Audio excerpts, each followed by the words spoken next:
Good morning and welcome to this formal meeting of the Public Protection and Community Scrutiny Committee.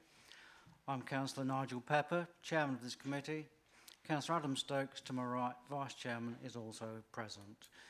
Streaming arrangements. Can I remind you that the audio-visual feed of this formal public meeting is being broadcast live via the County Council's website. And with this in mind, I would like to welcome members of the public watching this live. As the meeting is being streamed in the usual way, I'd like to remind you that all your comments will remain accessible online and can be reported by the media. Just a health and safety announcement next. I'd like to begin with a health and safety announcement. There is no fire drill planned this morning. In the event of the fire alarm sounding, we need to leave the council chamber through the rear doors and leave the building through the reception into the front car park and wait there for further instructions. Just regarding the meeting etiquette, can I remind everyone to ensure their mobiles, laptops and iPads are on silent for the duration of this meeting. Also, may I remind you that the hearing loop is now activated. Requests to speak will be collated by my Vice Chairman. When invited to speak, you should press the button on your microphone unit to make it live. Then press again when you finish your contribution. We'll now move on to the formal agenda. Agenda item 1 is apologies for absence and replacement councillors. I'm going to turn to you, Trina, for assistance on that. Who have we got Thank you, Chairman. Today? We received apologies for absence from Councillor Mrs Clark, and we have Councillor Noysier as her replacement member here today. Okay. We've also had apologies from Councillor Sneath, who is actually going to observe the meeting via Teams, and we've had an apology from Councillor King. Thank you, Chairman. Okay, thank you very much. We'll now move on to item 2, which is declarations of council's interests. Do any members wish to declare any interest, please? No, I'm looking around the room. No declarations made today, so thank you for that. Item 3, minutes of the previous meeting of the Public Protection and Community Scrutiny Committee, which was held on the 21st of March. This item is to approve and sign the minutes of the last meeting as a correct record. The previous meeting minutes can be found on pages 5 to 11 of the agenda pack. I'm going to take it that you've all read them, and I'm going to ask for a proposer, please. So we've got the Vice Chairman proposing. Can I have a seconder, please? Councillor Dunny, thank you for that. We'll now vote. All those in favour, please raise your hand. Okay, thank you. Those against? And any abstentions? Councillor Sear, 1 abstention. Thank you. Those minutes are agreed as a correct and accurate record.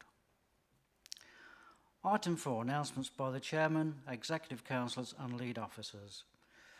I have no announcements to make today. However, we have a shorter agenda than normal, which allows us to take more time to engage in discussion for each of the items before us. Nevertheless, may I remind members that your line of questioning should be relevant and add value to the debate, and therefore ask that questions and contributions are succinct. Officers and external presenters are also reminded to take their reports as read by committee members and only summarise key points and what support and input is required by this committee. Moving on to the Executive Council announcements. Do we have any Executive Council announcements? No items, thank you, Chairman, but if you would indulge me perhaps in the next paper, that would be much appreciated. Okay, thank you. Do we have any executive members wishing to speak on Teams?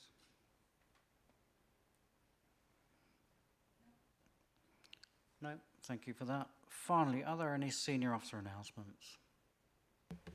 Nothing, Chair. Thank you, Chair. Okay, thank you. I'll take it there's no one on Teams. Senior officers wishing to speak? No. Okay, don't want to miss anybody. Okay, moving on to the agenda proper, which is agenda item 5, which is the Citizens Advice Lincolnshire Annual Report.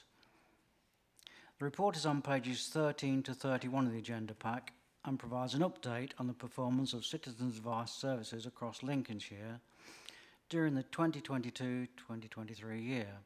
It presents information provided by Citizens Advice Lincolnshire and seeks to provide members with an understanding of demand levels across a range of services and the impact achieved from the grant funding that Lincolnshire County Council provides to citizens of West Lincolnshire. For the benefit of having an efficient debate, following this report presentation, members are reminded that today's report is not relevant or pertinent to funding arrangements that are indeed an item being brought to this committee on a future date, later in the autumn. October, I think it's penciled in for. Today we are looking at the performance of the citizens of West Lincolnshire services, the achievements of the past year, and the impact that the service has to some of our residents' lives. Therefore, our actions are to consider and comment on the contents of the report and the details of the associated presentation. The report will be presented by Monica Stark, Chair of Trustees, Citizens Advice, South Lincolnshire. I can see Monica here in the chamber, so without further ado, over to you, Monica. I can't hear you very well. Well, that's, yeah. Thank you very much That's and better. good morning. Thank you. Thank you for that introduction. And as you say, I'm Monica Stark. I'm the Chair of Citizens Advice South Lincolnshire, and I'm also the liaison for Citizens Advice Lincolnshire with the County Council. And I'm joined by Jenny Barnett, who's the CEO of Citizens Advice Lincoln and Lindsay. Next slide, please. And we are very pleased to be able to present the report today. We're not presenting the whole report, we're just presenting a bit of a synthesis to demonstrate what we have been doing in the last year. Next slide, please. Since last year, I think it's important to say that we are now 3 separately constituted citizens' advice charities. So we are now CA Lincoln and Lindsay, as they have come together, CA Mid Lincolnshire and CA South Lincolnshire. Next slide, please. We, as you know, you've read the report, the work that we do is to help people with a range of problems, including housing, debt, benefit, employment, relationships, mental health, and we support people who are facing poverty. And when Jenny talks about the detail, she will talk very much about the impact in terms of poverty this year. The number of issues per client has risen really quite significantly since last year, and you can see there that we are dealing with around 5.22 average issues per client. So the implication of that is that we have to spend a lot more time with each client because of the complexity of the issues that they bring to us. Next slide, please. But we're delighted to say that in the last year, we have supported over 15,000 Lincolnshire clients, and we've helped them to resolve nearly 77,000 issues. That's really significant. We are seeing so many more issues being presented to us, and we are able to solve more issues. And that means that people can actually move on with their life because they cannot move on until those issues are resolved. Now, those figures there don't include any of the clients who will be Lincolnshire based, but who access our national website. And if you think that something like 40.6 million people per year access the website nationally, you can imagine that there are a significant number of Lincolnshire residents who have that benefit as well. So I'm also pleased to say that the grant that is made to us by the County Council of £278,000, that leverages at a 1:11 ratio because our funding this year is over £3 million. So your grant works incredibly hard for us, and we are incredibly grateful for it. It multiplies what you give us by 11. Next slide, please. So how do we help people? People come to us in a variety of ways. If we were talking pre-COVID, we'd be thinking that most people get their support via face-to-face. But obviously, when COVID hit, we actually had to move everything out of face-to-face and predominantly onto the telephones. That's now remained. Predominantly, we support people through the telephones. We are very aware that face-to-face is very, very important, particularly for vulnerable clients, and more face-to-face opportunities are opening up across the county. But we do also now support by web chat and email. That came about during COVID and has remained, but it's not a significant way that we support. I'm going to hand over to Jenny now. Next slide, please. So clients primarily access us through our telephone platform called Advice Line, and that acts as a gateway to our services. And we can see a demand on Advice Line is projected to have risen to around 43,000 calls by the end of March. At the time of the presentation, we didn't have the final figures. There's a slight drop from last year. Calls answered are projected to be 14,437 fewer. Sorry, that's an increase, apologies, from last year. Fewer answered as we move back to face-to-face sessions and redeploy some of our staff, lack of resources. The increase is mainly due to the cost of living crisis, the increase in energy costs, etc. If we could move to the next slide, please. Last year, we were only able to answer 36% of calls. So this has reduced to 34% as the greater the demand, the lower response in the percentage answered with the same resource. The decrease in calls answered is an issue of resource. It's being addressed by trying to recruit paid staff, which has actually been challenging over the last year. That's rather than volunteers where our finances allow, but it does mean using reserves in a number of cases to do this. Next slide, please. The rising cost of living is impacting on our clients.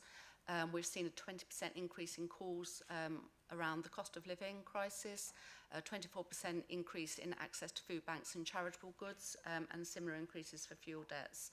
And we have spoken directly to clients and have examples of a choice between eating or heating, or filling the car with fuel, or filling the cupboards with food. That's the choices people are making. Next slide, please. Thank you. This is our core service, is our generalist service, and this is the service that the LCC grant contributes towards.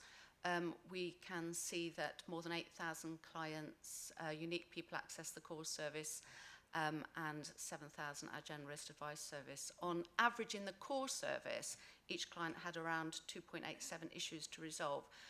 Monica previously spoke about the complexity of cases. As clients move through our service to specialised support, their cases become more complex, therefore the issues to resolve becomes greater. Next slide, please. Just under 3,000 clients were supported with debt issues. This was a 40% increase in the number of clients helped with debt. We can see as we've gone through the year, the increase in each quarter, reflecting the issues stated before, that the cost of living crisis is impacting on people, and we're seeing as the year goes on, more people are affected by that cost of living crisis. If we could move to the next slide, please. The value of debt advised on is above 10 million, and income generated or gained for clients maximising their income is above 6 million. So that's a significant amount of money for advising clients for and generating in terms of income. If we could move to the next slide, please. We deliver a range of specialist services. As people come through, they come to our Advice Line service, they're triaged, they're moved to the generalist service, and from that generalist service, they could be forwarded to our specialist service, or immediately from that triage, forwarded to our specialist service for more complex advice. This includes support around specific welfare benefits. The highest support is in relation to employment support allowance. Obviously, this is guided by the funding that we receive in particular projects to support clients. The second highest related to housing benefit, with job seekers allowance third. If we could forward to the next slide, please. Top issues overall for our clients are consistently universal credit, working tax credit. Top benefit issues are consistently around the initial claim of universal credit and personal independence payments, and top debt issues was around fuel debt. Next slide, please. Partnerships. We can't achieve everything on our own. We work very closely with our partners across Lincolnshire.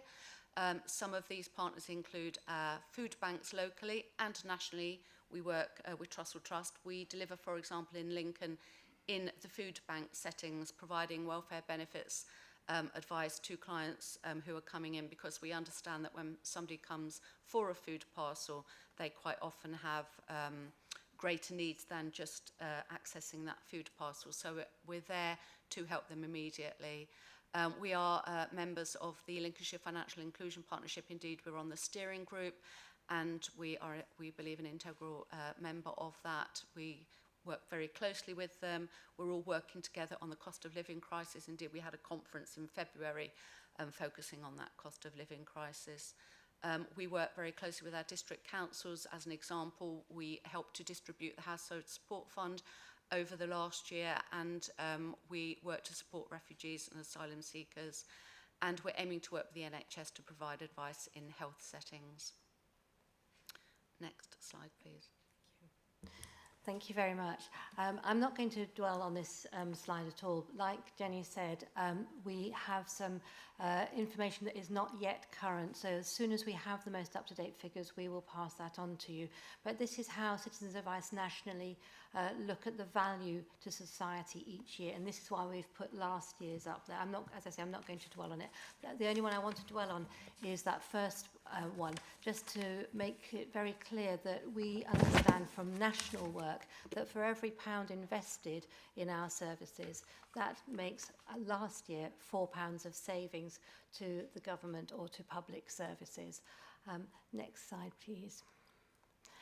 So the model that they use is actually a model that is Treasury approved. These are not figures that are plucked out of the air.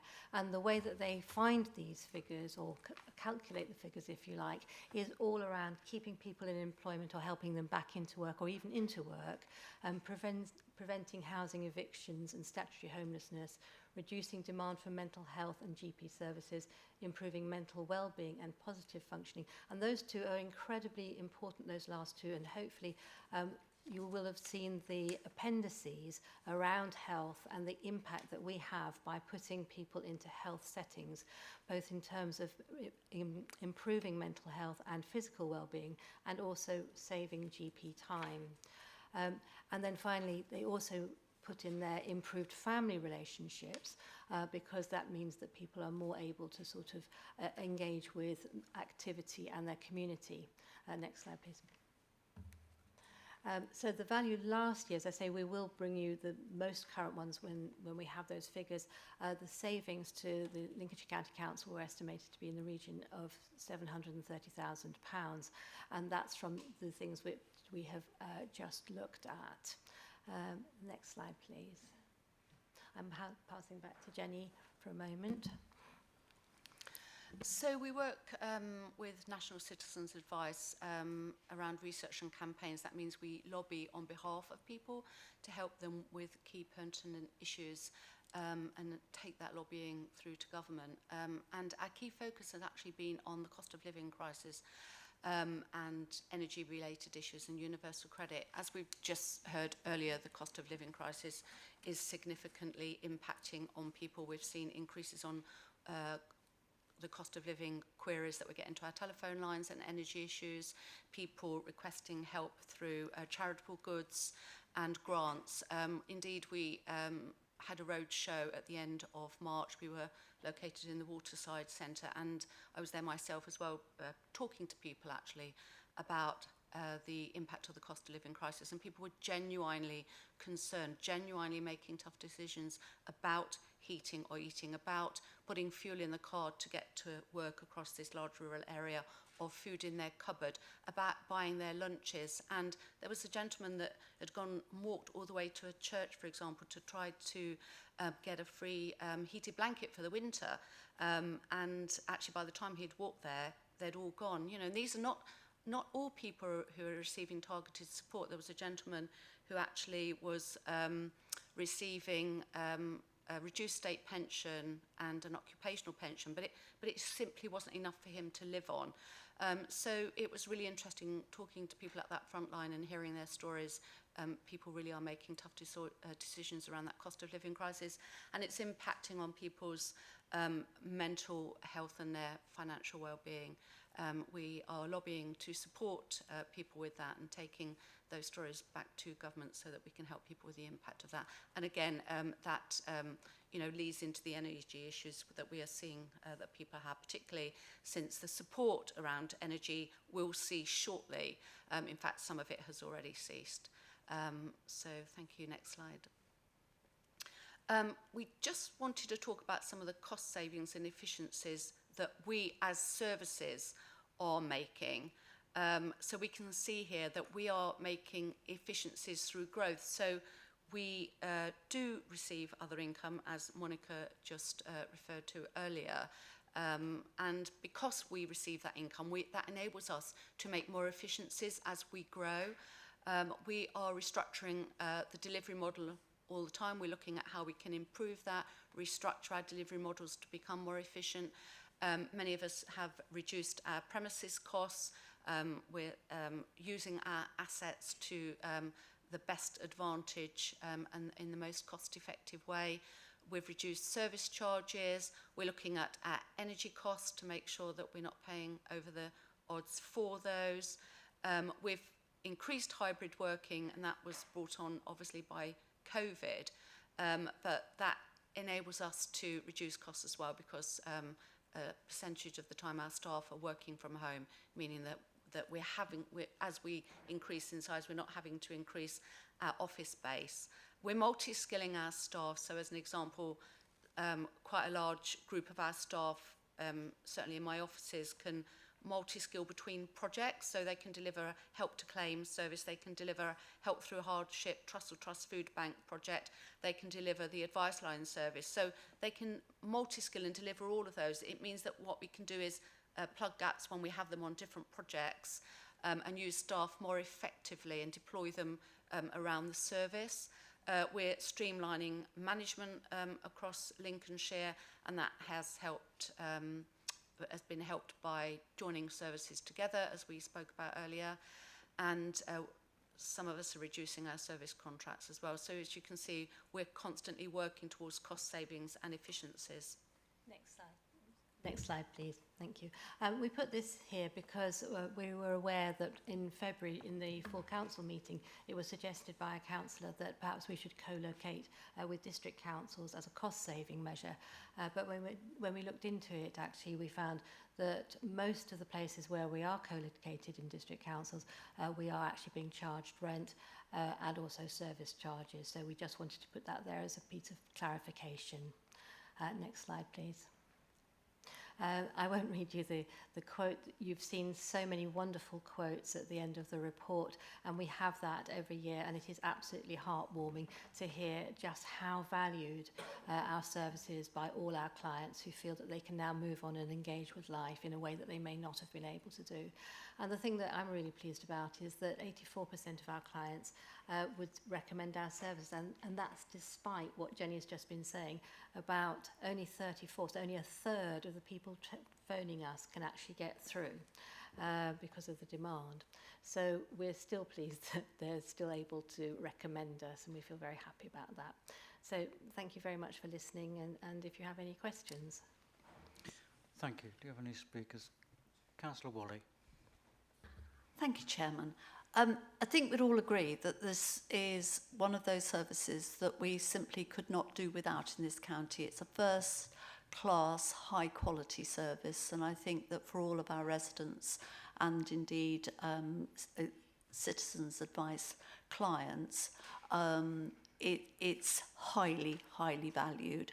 And obviously, as far as I'm concerned, we will be doing everything that we can to support it. I think when you see the increase in volumes of calls taken or meetings with people, there is a great need out there. And I just want to reassure everybody that the County Council will be doing everything in its power to continue this support.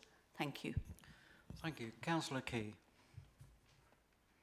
Yes, thank you for the report. I'm a great supporter of Citizens Advice. A relative of mine was a volunteer in an inner city branch. But we are here to scrutinise, so anything I ask is meant supportively and not meant as a criticism. I've got two questions, if I could just ask the first one go ahead. first. Have you thought about having one citizen's advice for the whole of the county? I'm sure it's probably been asked before, but it just seemed to me the obvious question to ask, and there's maybe an obvious answer. So thank you. Yes, we do think about that a lot, I have to say. I think if you think of where we've come from, I've only been in the role for about 2 and a bit years, so Jenny is the historian here for Citizens Advice. But I think, to my certain knowledge, there were probably about 10 at least. And if you think we're sort of contracting and contracting and contracting, I can't say that in 5 years' time there won't be one, who knows, or there might be 2, north and south, which is probably a bit more manageable. It's such a huge county. And in order to be able to really respond appropriately to your communities, I think there has to be a level of scale that reflects, because we are the 4th largest county, and I think the services must reflect the local community. And I don't know if you get that in just one Citizens Advice in Lincolnshire.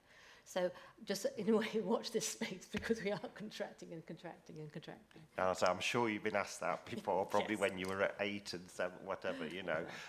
My second question is the missed calls, you know, the advice line calls, because obviously that is concerning. But I just wonder whether, though you probably won't be able to answer this, and there's maybe not possible to answer, but all of the calls that are unanswered, do you know if it's people that were ringing and then eventually got through? Because obviously that means that we haven't missed 2/3 of the people overall. Have I made that clear? We do have access to a huge range of detailed reports, so we can see how many clients, the percentage of clients that might call us twice or even 3 times.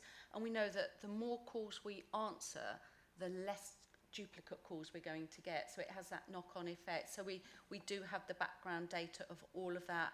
When we can't answer a call locally, it can be sort of the way the routing system works. It could be switched to be called, to be answered in Gateshead in an overflow centre. So we've got access to all of that data, and as I say, the more we answer, the less duplication of calls that come through, because clearly the more you're answering, the less clients have got to call twice. So we've got access to all of that data. Do you think that most people are eventually getting through, or are some people just giving up and then, you know, you're missing them? I do believe that there is a large proportion of people that are giving up. My understanding is that after an hour the call would cut off anyway. So, and we don't really want to keep clients waiting for an hour either, you know. But yeah, some clients are simply not getting through. But we've got all of that data, you know, and that's what we're working to address all the time. Okay, thank you. Councillor Brockway, followed by Councillor Lee. Thank you very much, Chairman. Thank you ever so much for the report. It's very, very informative. Can I just clarify something before I ask my question? Did you say you're actually being charged council tax by the districts? No? So not council tax, we're being charged rent and service charges. Oh, okay, because I was going to say that would be something we could lobby on immediately, you know. I read this report very carefully, and I actually went to your website and had a look, and I noticed that you do try to create the opportunity for self-help. So you're doing it from different aspects. But the other thing I realised when I was doing my research around this, that what we're facing now is a different kind of poverty and deprivation from previously. So, for instance, you're talking about not having the fuel for the car. Well, in my childhood, poverty meant you wouldn't have a car in the first place. So you wouldn't have the car, you wouldn't have the fuel, you wouldn't have all the charges and all the rest of it. But because of the societal changes, those are now essential. Things like mobile phones, you often see in the press, oh, those asylum seekers, they've all got their mobile phones. Well, yes, because a mobile phone is now, because of the nature of the society, an absolute basic essential piece of equipment, as are computers.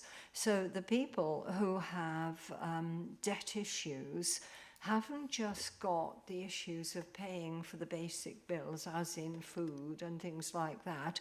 By not having the basic income, they're effectively cut off from the full function of society. And I have wondered if, you know, there are lots of schemes in supermarkets and things to actually bring in things like phones for reuse. and various other pieces of equipment, computers and things for reuse. And I do wonder if there's any way Citizens Advice could get involved with that in order to facilitate the ability to get out there and be part of society. Because that is a big thing now. You can't just, if you haven't got your mobile phone, what do? You can't communicate with anybody. Okay, thank you. I totally agree with you. When we were at the roadshow, and the lady I spoke about earlier who had to make the choice between filling the cupboard with food or fuel because she lived in a rural area and she needed that card to actually get to work, and she worked 40 hours a week, and there's no jobs in rural villages and it's not that easy to move, you know. So people are facing different challenges, and people need their mobile phones. As we know, universal credit, you can't just walk in for universal credit now. You've got an online account, etc. You know, these are vital pieces of equipment for people. And I fully appreciate what you say about getting involved in schemes. However, it's really difficult, isn't it? Because our challenge at the moment is trying to increase access to our services, is trying to answer those calls that are coming in. And so if we divert our resources onto something else, that means we're missing our core purpose. So it's always a challenge and a balance, really. Okay, thank you. Councillor Lee. Thanks, Chair. As you'd expect, I've got a number of comments to make, and I have to say that I think funding's a key issue, and I'm going to exercise my democratic right as a councillor to comment on that, because I think that we're here to scrutinise, not just sort of gloss over the bits that we don't want to talk about. This is an outstanding report, the detail that it goes into, and I have read it at length, but I just feel really sad and really heavy-hearted, and I feel like as a society that we failed quite a lot of people. And I don't say that glibly, I just feel really bad about it, and I feel part of that.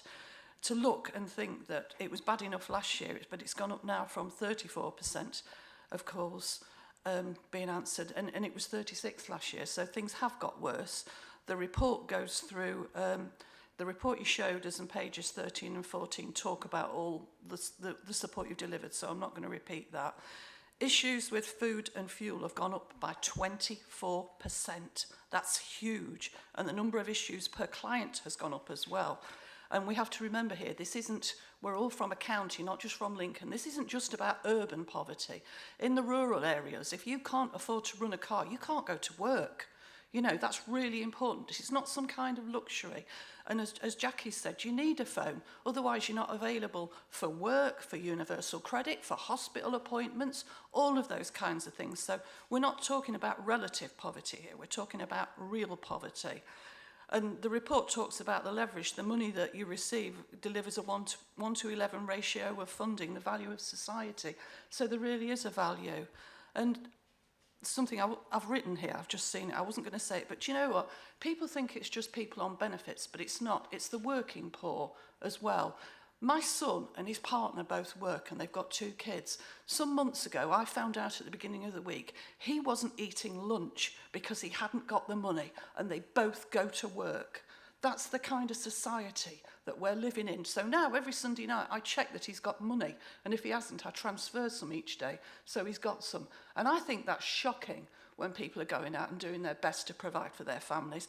And this is the sort of thing, he hasn't got debt, but he's got all the kind of worry that's in here, you know, fuel bills and all that. And I know the impact that that has on people in terms of their mental health, and then that rebounds onto their physical health.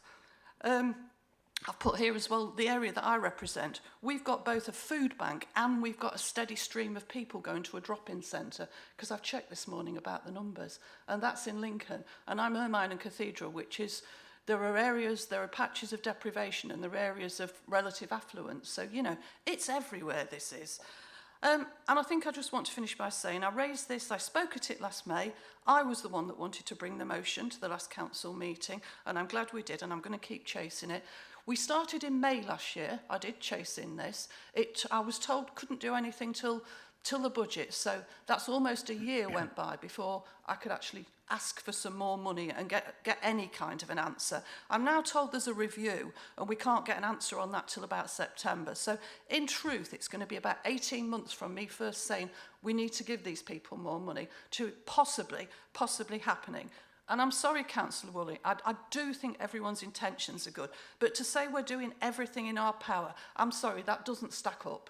We sit on an underspend. We are not doing everything in our power. We could have given more money, and just shifting it and throwing it over to the districts or anybody else doesn't work. We're the county council. We're here this morning to look at what's going on, and we can see what's going on, and we can make a difference, and we can give you some extra funding.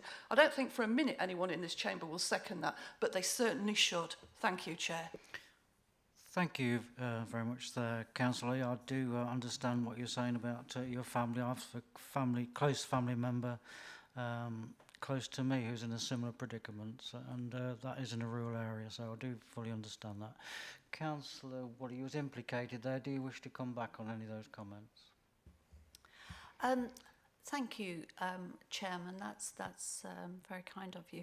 I think the point that I would probably like to make is that the funding that the county council gives to citizens' advice is purely for back office. It's not for projects, it's purely to keep those running costs going.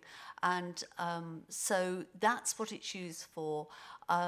That's where we focus our effort to make sure that there isn't that if you like, millstone of trying to find the functioning element of each of the citizens' advice groups. But yes, money is an issue, and it's an issue for everybody, and there's no easy answers. As I've already said, we will continue to try and give as much as we possibly can. We value this service. Thank you. Chair, I'd like to come back on that because there is an easy answer. We could give more funding. If we can put money into potholes, which I fully admit we need, we can give people who are hungry and in debt more money. We've got that money. We've got an underspend. It's a choice. Thank you. One would argue, Councillor Lee, there's not enough money for potholes either, but we'll talk about finance in October, like we said. It is in the work programme. We have had a chance to chip away at the work programme and alter things around, but it is destined for then, I believe. So who have I got next? Councillor Clark, followed by Councillor Danny. Thank you very much, Chairman. You mentioned about savings that you've managed to implement. Do you know roughly what the savings are now that you have got 3 areas of management? That's my first question. Oh, we would have a detailed breakdown of our costs. Obviously, I can't detail them here. I wouldn't want to get those figures wrong, but absolutely we would understand where we've made our savings. Yeah, but could you give us an idea on percentage? Is it 5%? Is it 15%? I wouldn't like to comment on that at the moment. I'd prefer to go back and look at my figures. Right, you are. My other question is, on page 16 of the report, it talks about telephone support. Have you managed to recruit any more or train any more advisors? We have constantly got adverts out, actually. I do believe we've got an advert out at the moment. But because we are growing, actually, constantly, in fact, the figure of 3 million that you saw was last year's income. That has increased in 23-24 by probably another million, actually. So we're constantly recruiting all of the time, but it is a good 6 weeks lead time for somebody to train up to the minimum. And because we're getting other projects on, we're having to redeploy staff as well on targeted projects. As an example, although it's a national project, we've just set up a national debt helpline in our Lincoln office. We've recruited 20 plus staff for that since January.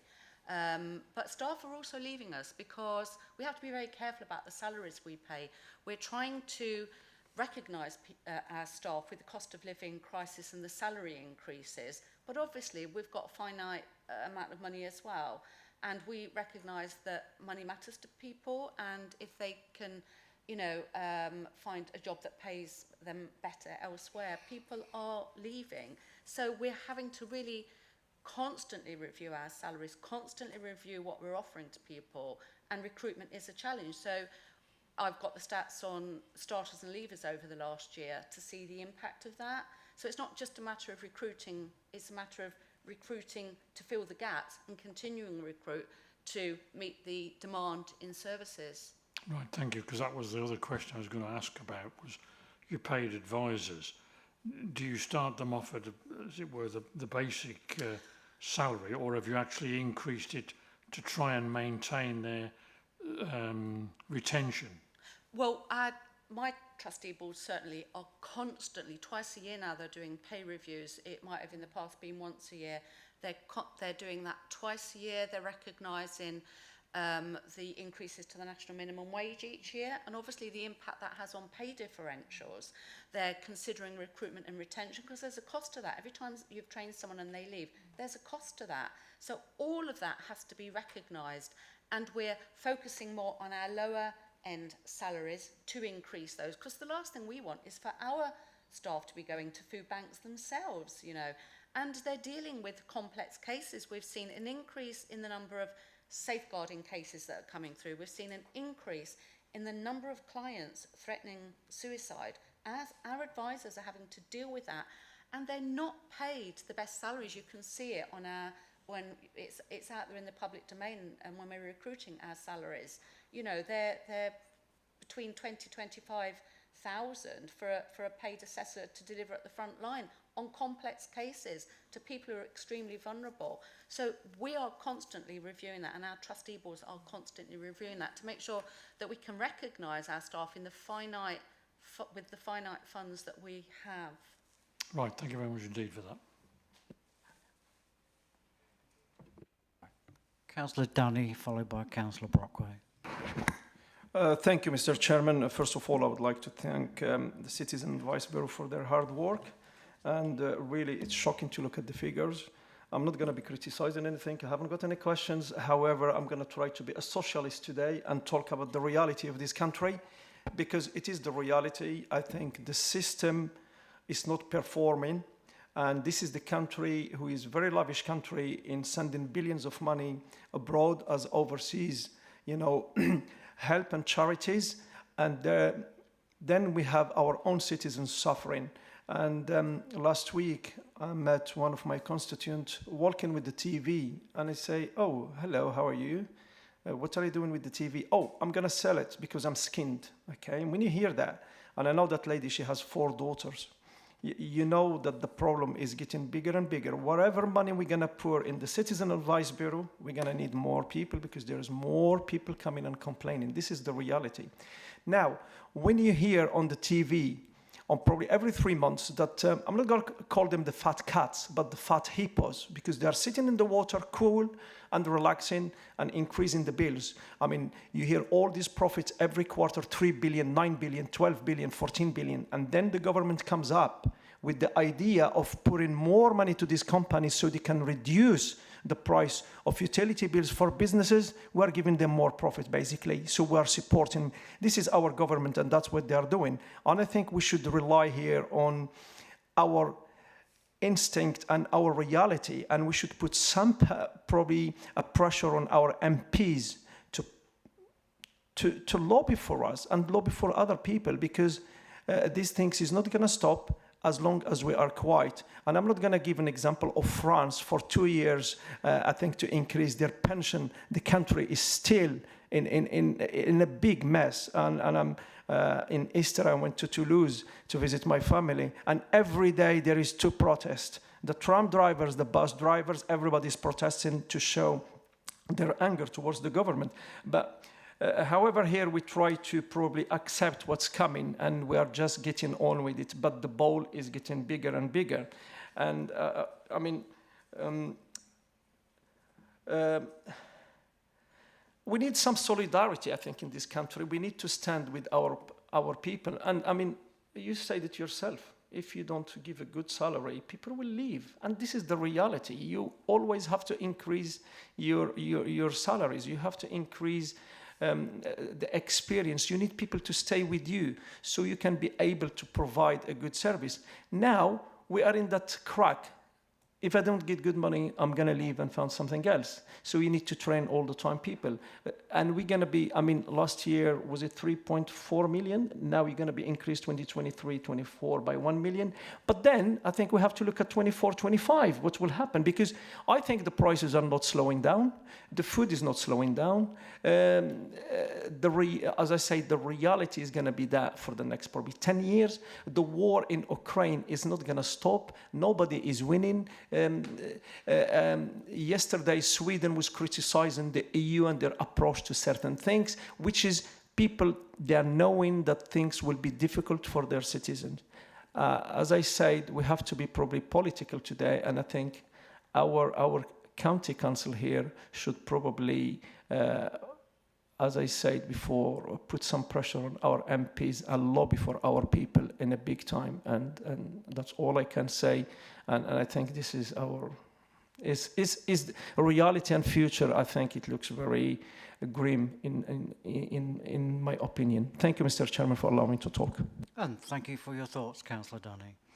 Councillor Brockway next, followed by Councillor Key.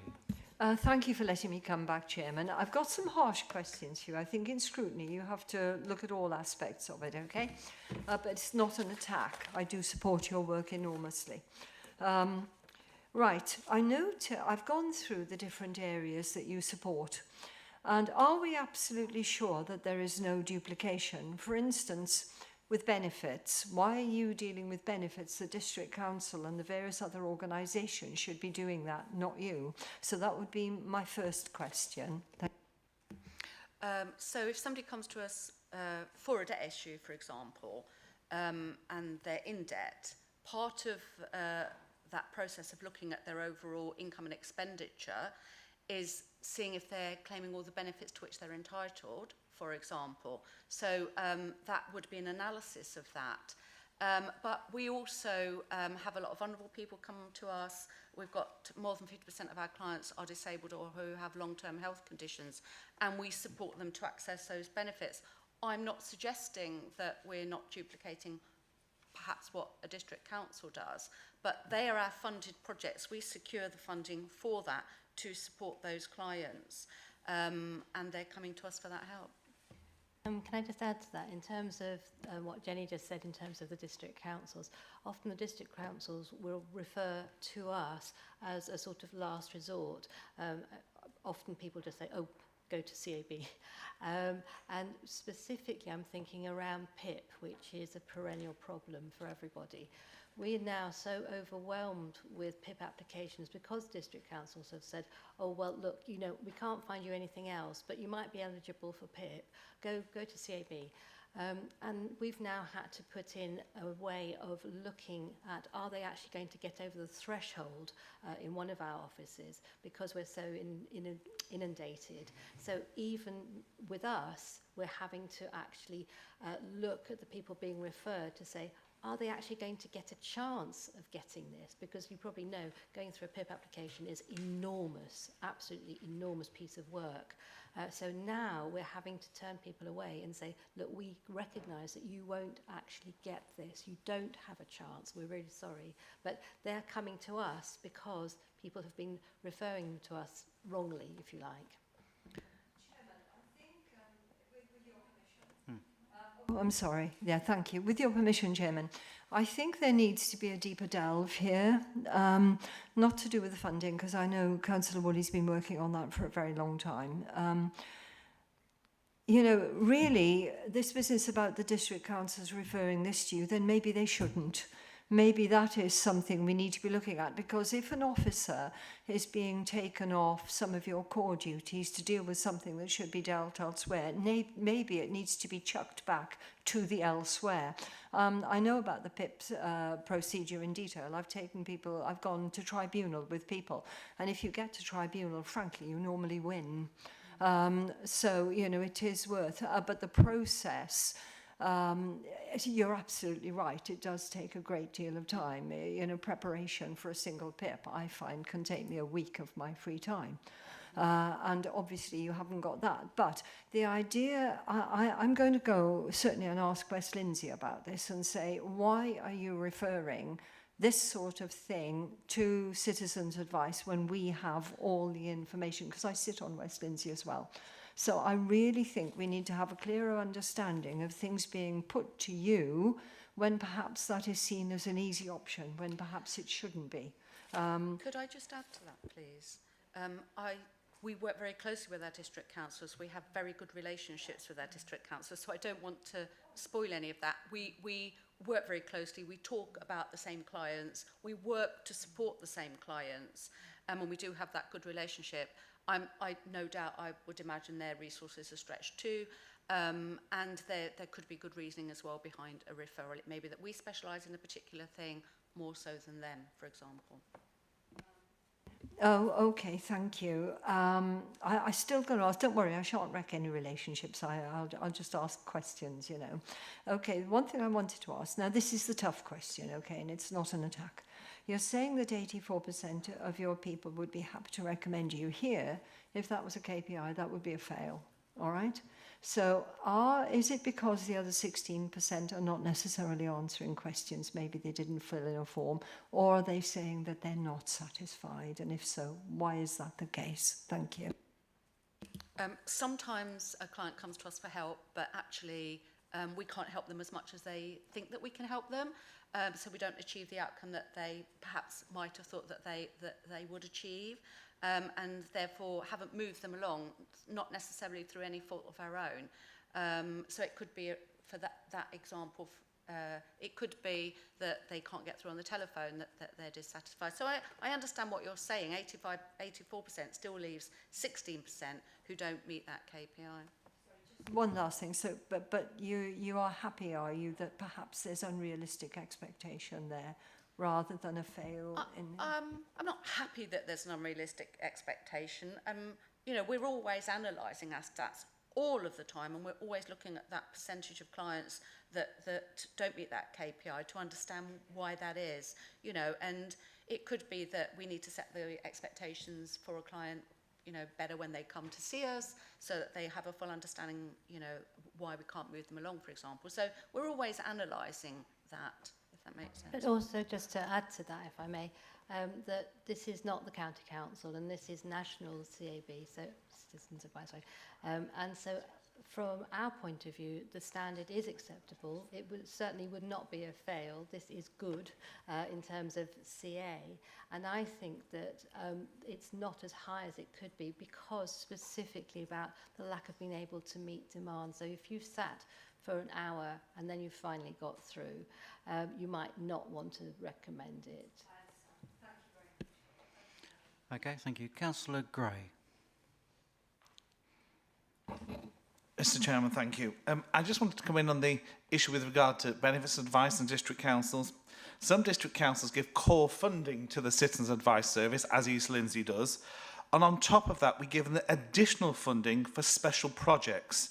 So therefore, we do give quite a big chunk of money to the Citizen Advice Lindsey service to help our residents with benefits advice. So the report I'm looking at here, the latest report I have received from them, I'm responsible for communities, I hold that portfolio at East Lindsey District Council. 44% of the issues that they were dealing with were regarding help with benefits, tax credits and universal credit, but we paid for that. So I just thought it was useful to clarify that.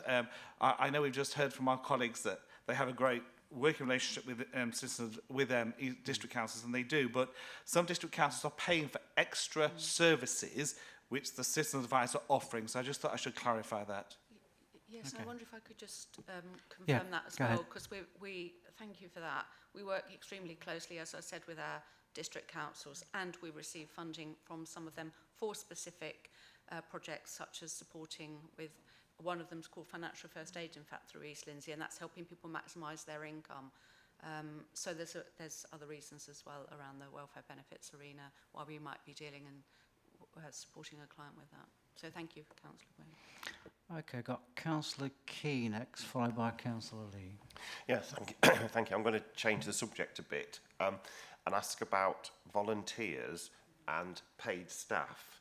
I've I've known a lot of volunteers over the years. I've done funerals for people, that's my day job, who've been volunteers with Citizens Advice. And I just wonder how you deal with the conflict between somebody doing something for nothing and other people being paid to do perhaps the same job.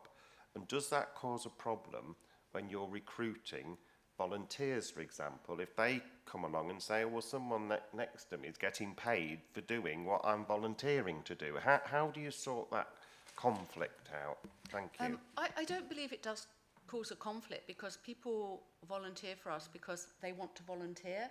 That when we're recruiting paid staff, those jobs are out there for everybody to apply, including somebody that might be volunteering for that job. So people come to volunteer for a whole range of different reasons, and we've never had that conflict between paid staff and volunteers. In all honesty, in my whole time at Citizens Advice. That's exactly what I was hoping you were going to say, but I wanted to be sure. Can I just add to that? I absolutely echo everything that Jenny just said, and I've never seen a conflict, but quite the opposite. It's really interesting to see how people who have volunteered for us then go into paid roles as well, and something like 50% of our staff actually started out as volunteers. And the volunteers who are there, they want to just volunteer. So it's usually the younger ones who start as volunteers who graduate into... Were you on the app for the King's coronation, you know, for the big help out to, I can't remember what it was called now, but there was an app apparently where you could look for people in your area, look for things in your area. Can I be very politically incorrect and say that we felt, like a lot of other charities, that the amount of notice was not realistic. We do want to build on that idea, and we will take forward that idea, but we felt very much that we really didn't know enough about it in advance. I think Jenny might say something different. Yeah, I think as well, I mean, we are always advertising for volunteers in specific roles, but for somebody just to come and help for a day, that's not, it's just not, it wouldn't work for us, because obviously we've got very confidential client information. Our volunteers have to go through a full induction in the same way that our staff do. Confidentiality, policies, everything that they would have to go to. So we couldn't get somebody involved for a day, as an example, if that makes sense. If somebody wanted to volunteer then, you know, and be a regular volunteer, how would they go about it? What's the process? They can have a look on our websites, which I'm going to go back and double check. And apply to volunteer. They can actually go on the National Citizens Advice website as well, and it would come through to us. And then we'd get back to them, and we ask for a short application form and references, and then we'd meet them and carry out sort of an informal sort of interview style sort of meeting, really, to find out more about them and for them to find out more about us, and to ensure that we're the kind of organisation that they would want to volunteer for. I mean, it's not easy work. They're dealing with the same vulnerable clients as our paid staff, and it's challenging work, you know, but many people do want to volunteer and support clients and give something back to the community. What do they find they get out of it for themselves? I'm not. It's a publicity opportunity, because I'm really keen for people to come forward. Yes, you know. People come to volunteer for us for a range of reasons. It could be that in a past life they were helped themselves by Citizens Advice and really appreciated that help, and now that perhaps they've retired, they want to give something back to Citizens Advice, or they want to give something back to their local community, or they're younger and actually they might want it for their CV, and there's nothing wrong with that. We're building a connection, or we have a connection with the university as an example. We're trying to get young people on board before they even get into the workplace so that they can develop their skills. So it honestly is a whole range of reasons why people do want to come and volunteer for us. I think in the past it would have been more so perhaps an older person who had retired and had the time to give something back. But we are also seeing that younger generation. Yeah, the person I know personally was a university student who found it extremely rewarding, and they actually had a big breakthrough with one particular thing that meant a real lot to them. You know, they got so much satisfaction from it. Absolutely. Particularly in our Lincoln office, we have a trustee who works at the university. In fact, we've got several trustees, and we're liaising about the next sort of tranche of university students who will come on board. That's great. Thank you. I'm really pleased to hear that. Thank you very much. Okay, thank you. Councillor Lee. Yeah, mine was a brief point, but your point about volunteers, Andrew, is a good one. We have volunteers at the hospital. There isn't any conflict. And, you know, I'm just in awe of them. They are amazing. We've got one guy that's in every morning.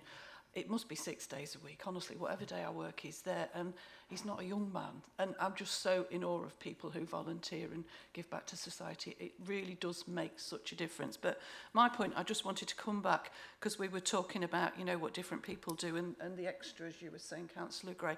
I only know the city. I don't know what other districts do. But the City Council have a benefits advice service. And when I started years ago, you could ring up and talk to somebody straight away. Then it got to, you rang up and you got called back later. Then it got to, you rang up and you got an appointment at some point to go in. And now I'm told by city colleagues, and I asked recently, there's a wait of something like 6 weeks now to see somebody. That's where we are. And you bear in mind the size of the City Council's budget to the County Council's budget, and the fact that the City Council most definitely are not sat on a big underspend like the County Council are. And you know what, this morning we're here to talk about what the county can do, not try to bat the ball into somebody else's court. We're meant to be here looking at what we can do. And I say it, and I'll say it till I'm blue in the face. We sit on an underspend, and we could help these people, and we could make a difference. And we choose not to. Okay, thank you. That is noted and recorded. Thank you. Don't think I have any further speakers. No. I did have a list of questions myself, but they've all been answered. But I'll see if I can come up with something. East Lindsey clearly has the highest number of clients supported, and I think I know the reasons why that. But just briefly, for the benefit of the rest of the committee, can you just tell us a little bit about what's happening in East Lindsey and how busy you must be there? Yes, we're extremely busy. Obviously, East Lindsey has a different population than other districts, but it has large coastal deprivation, it has seasonal deprivation, it has rural deprivation, and it has a lot of challenges. And we work very closely with the District Council to support clients. So we've got an advisor who will go out to various offices and support clients with the day-to-day needs that they have, day-to-day cost of living issues that they have. Plus, we've got other funders who support us as well. Okay, thank you. I just wanted to be clear on how people contact you. It seems though they contact Advice Line and then Advice Line contact yourselves. I could just see myself, where I live, close to the county boundary, people are thinking, do I go to Peterborough, do I go to Spalding, whatever. Does it matter which one they go to, which door they knock on? Because most of those near me are nearer to Peterborough than what they are Spalding. And similarly, if I can just add to that, regarding the calls not answered, is that once they've been through Advice Line and gone to yourselves, they're not answered? Or is that calls that have come directly to yourself? Well, to answer your first question, we would never turn a client away that might come to us from another area and vice versa, but we would then refer them into their local citizens' advice, and a local citizens' advice would do the same for us. In terms of Advice Line, that is our main route into the service. Nevertheless, as an example, we're called Lincoln and Lindsey now, we've delivered over 50 presentations to our local partners, and they have so that the clients that they're supporting, the vulnerable clients they're supporting, have access to our services via a web link, so that their care worker or the worker that they're with can sort of support them to access their service. We've got 24/7 access through a self-referral on our website as well. So there's a range of different ways that people can support us and can access us. And if somebody does turn up to our door, we will never turn anybody away either. So I hope that goes towards answering your question as well. And sorry, what was the other part of that question? Because we talked about boundary issues and support for clients. When somebody comes into our service, they've got through. So the 34% that we're seeing are the people that have got through. Then they'll be referred on for further advice. Depends on what their issue is. Okay, and I think you mentioned also about the line rings off after an hour. Or whatever. It does. It doesn't ring elsewhere in the country then if it's no, not answered. So it's a very complex routing system. When a client calls Advice Line, it will immediately come to us, but if all of our advisors are on the line, it then is within sort of a nanosecond routed to an overflow centre, which they've got overflow centres nationally up in Gateshead, so to get a response. So within that hour, the routing systems are constantly working to get clients through to an available service, if that makes sense. But after an hour, my understanding is that that does, that the call ceases. Okay. Okay, I can... So, Councillor Key. Yeah, sorry, it was a really simple question and I forgot to ask you. It's on page 17 and it's in the back of my mind still, so I'll have to ask you. Unique clients. What is a unique client? Okay. I meant to ask you that first, So sorry. a unique client is one individual person. So a client could come back to us twice about two particular issues, but they're still one unique person. Okay, that's cleared that one up. I can see no further speakers, so I'm going to thank you for your questions and comments, and that now concludes the discussion of this item. I'm going to propose that, based on today's discussion, that the committee receives and endorses the report and presentation. I'm also going to ask that our comments and suggestions, as well as our thanks for your efforts, as these emerge from the debate, are passed on to relevant officers and partners in citizens' advice as captured. Wish to thank both Monica and Jenny for your comprehensive presentation. Thank you very much. Can members please raise your hand if you agree? Sorry. Before we vote, can I ask, I will vote to support the report, but I'd like my comments and concerns regarding the level of funding given by Lincolnshire County Council to the citizens' advice to be noted, please, for the record. Thank you. Correct me if I'm wrong, officers, but I think everything has been captured, isn't it? We've not missed anything out that's been said? Sure. Okay, we did vote, but for the avoidance of any doubt, can we just vote on that again, that we support the recommendation? Okay, all in favour? Thank you very much. We'll now move on to the next item, which is agenda item 6. It's the resettlement schemes and asylum dispersal in Lincolnshire. The item can be found on pages 33 to 37 of the agenda pack and provides a further update on refugee resettlement schemes and asylum dispersal, the national position and the response by Lincolnshire organisations to national policy decisions. It builds on the briefing paper we considered on the 23rd of January and has been added to our agenda following members' request. The actions of this committee are: we're invited to consider and comment on the contents of this report. The report also will be presented by Samantha Neal, who is the Assistant Director, Prevention and Early Intervention, and Laura Grosvenor, Resettlement Programme Manager. Are they here with us in the chamber? Yes, you certainly are, yeah. Okay, over to you, Sam. Thank you very much. So I can't see your name back there, so I might sorry, get is it confused. fallen over? It's there somewhere. So, yes, thank you for the introduction. I'm Samantha Neal. I'm the Assistant Director for Public Health.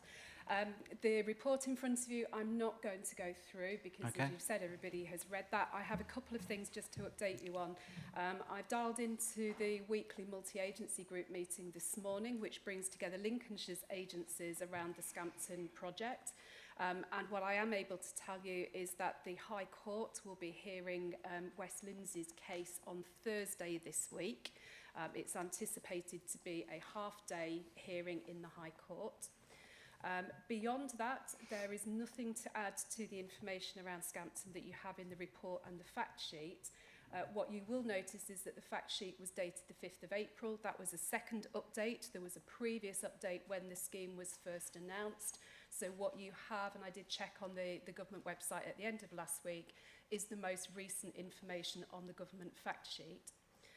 Just in terms of other asylum seeker schemes, you will also notice that both with the Afghan scheme and with housing in relation to the asylum contingency hotels, The Immigration Minister some weeks ago did make announcements about further funding coming into the system. We have had no further information since those announcements were made. It does say in the report that we are awaiting information, and we are still awaiting that information. So with the exception of the information about Westminster's legal challenge, there's nothing to add to the report, but I'm very happy to take any questions. Okay, thank you. Any question? Councillor Lee. Minor comments rather than questions. I was going to start by asking you for an update, but thank you for that. I think the scarcity of information, even with the update you've given us, just proves, you know, what sort of a situation that we're in, really, doesn't it? And I suspect that we might all be of a similar mind on this one here. I think it's worrying as well how quiet the local MPs have been on this, and it's actually been the councils that have been challenging it. And I have to say, if I was still the MP, I'd have been very loud out there, but I don't think anyone doubts that for a minute. My concerns, first of all, are I've got really major concerns about the welfare of these people. I understand that they're going to be put in shipping containers. I don't know if that's true or not, but again, with the scarcity of the information, it's hard to know. A shipping container, to my knowledge, doesn't have plumbing, so that would mean they'd somehow have to share toilets, showers and laundry facilities, which isn't very good. And heating, I don't know how well you can heat a shipping container or insulate it, so it's going to be cold in the winter and hot in the summer. It's just not appropriate housing conditions for people. And I do have significant concerns about these people's mental health. First of all, there's the trauma of the journey here, because much as I'm sure they'd like to come on a cruise line, and most of them don't, they come on an entirely different sort of a boat. And they're also separated from their families, which is a big deal, particularly when you don't speak the language of the country that you've come to. And everybody, well, some of the right-wing newspapers will say, you know, they've made a choice, but they're fleeing persecution, and we should be treating them with compassion. So that's my first and really foremost concern, is about those people that they're going to put at Scampton. That overrides any other concern for me. But I'm also concerned about the impact on Lincoln and Scampton. Things like the NHS I just wonder if we could just pause there, if you don't mind, and just see if you could get an answer to that shipping container type question. I'll do my best, but as you've just said, Councillor Lee, we have no specific information. I think there was a public meeting at which the suggestion was that the accommodation that would be brought onto site would look like shipping containers. My understanding is that there are portable units, such as you may see on long-term building sites, for example. I understand Lincoln University at one point brought in temporary accommodation that looks like a porta cabin. It has its own fresh water and sewage water attached to it. So I think it's more likely to be that than a shipping container. But at this stage, we don't know what's being brought on, or when, or how many for. So I think the shipping container analogy probably comes from the fact that these units tend to be quite business-like, so they don't have massive numbers of windows, etc. So if you have a look for that type of temporary accommodation, if you Google that sort of thing, you may be able to see it. It looks quite business-like. I don't think it would be shipping containers.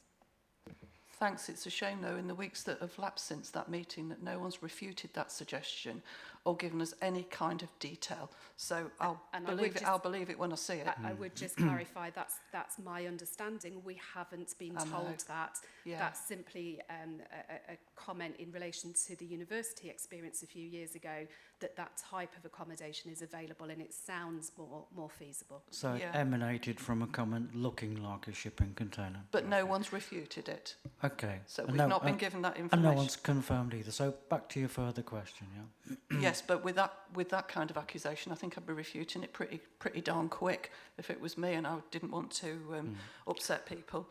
I've got major concerns about the impact on Lincoln and the village of Scampton.